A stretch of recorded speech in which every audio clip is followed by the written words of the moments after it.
one.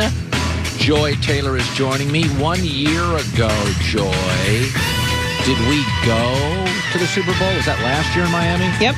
Okay, last year we were there in Miami, and there was a guy with a bullhorn screaming religious.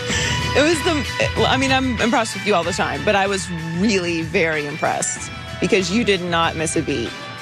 Well, Miami's full of a lot of different stuff, and you have to overcome Miami a little bit when you're broadcasting live in Miami. That's true. There were like thousands of people, but it wasn't so much the people. Like they were literally, it was a bullhorn, trying to save souls. Yeah. I was like, and I'm like, hey, we're saved. Let's go. I'm entertaining America. You can save America. Let's just make this work. Right. So we are Andy Reid, coach of the Kansas City Chiefs, will join us in about 30 minutes from now. So it does feel like the Packers season's over and they're still making news. There was Aaron after the game.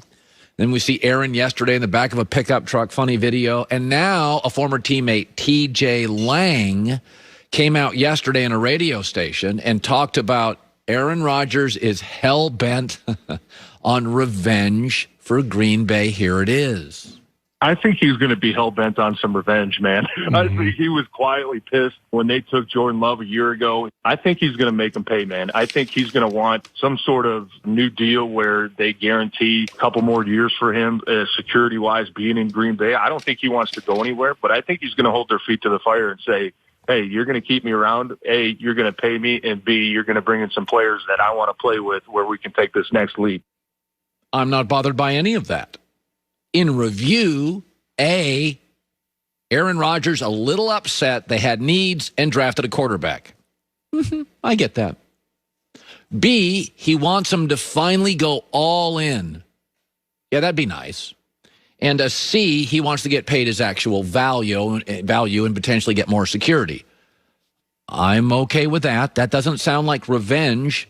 It sounds like impatience. It sounds like leverage. Here's the problem, is that Seattle and Tampa and the Saints and the 49ers and this weekend the Rams, all the teams he's battling to get through in the NFC have all been, over the last 4 to 5 to 6 years, hyper-aggressive.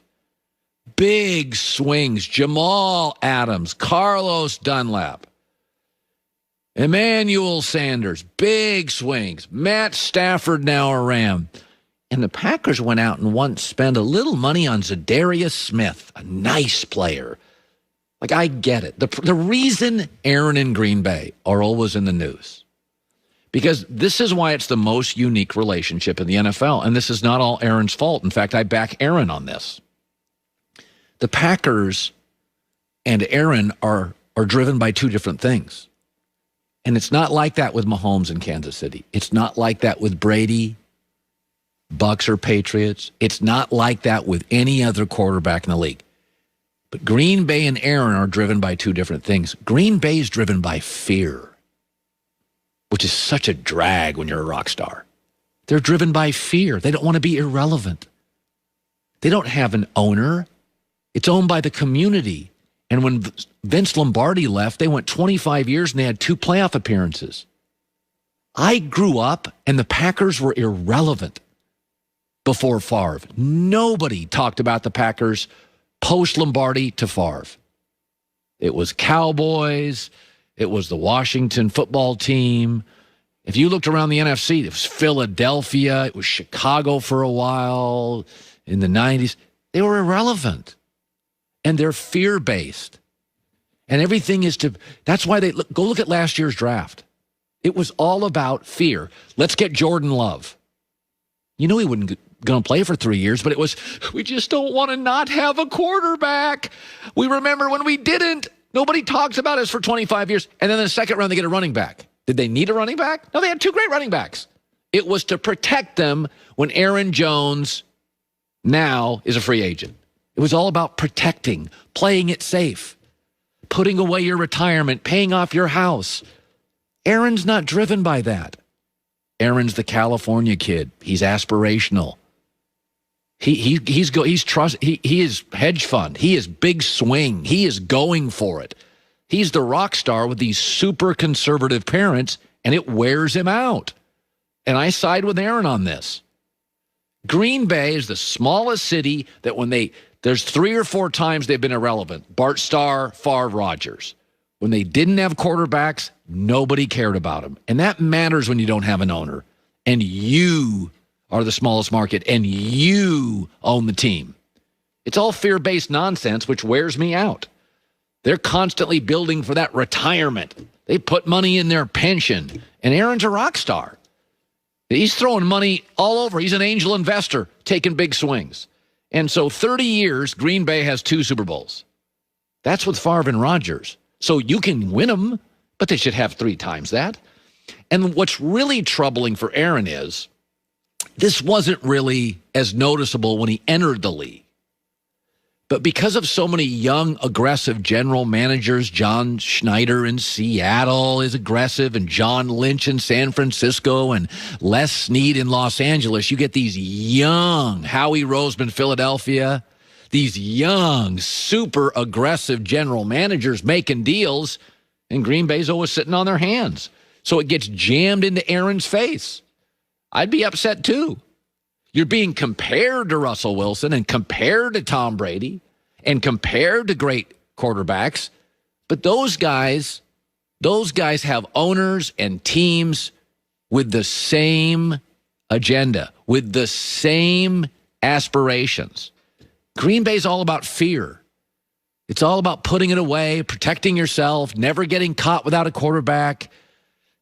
It's wearing him out. I don't think any of that. Listen, since Aaron last got to a Super Bowl, half the NFC has gotten there. And he hasn't again.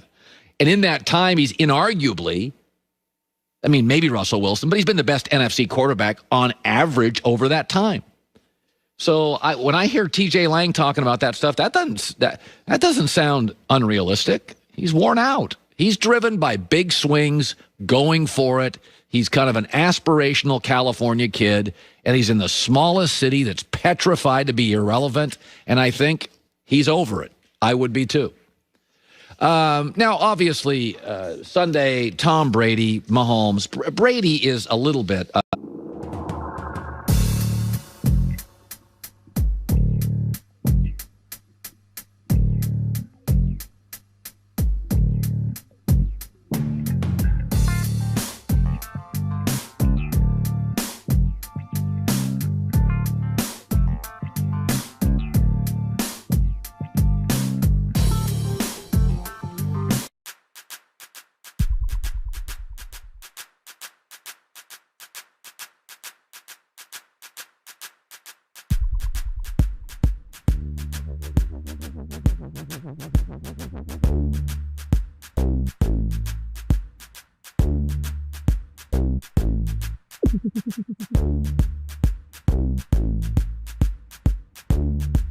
Super Bowl week. We just happen to be in L.A., and it's out east in Tampa. This is The Herd, wherever you may be and however you may be listening.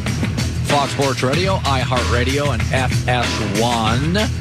Joy Taylor is joining me. 1 year ago, Joy, did we go to the Super Bowl? Was that last year in Miami? Yep. Okay, last year we were there in Miami, and there was a guy with a bullhorn screaming religious... I'm impressed with you all the time, but I was really very impressed.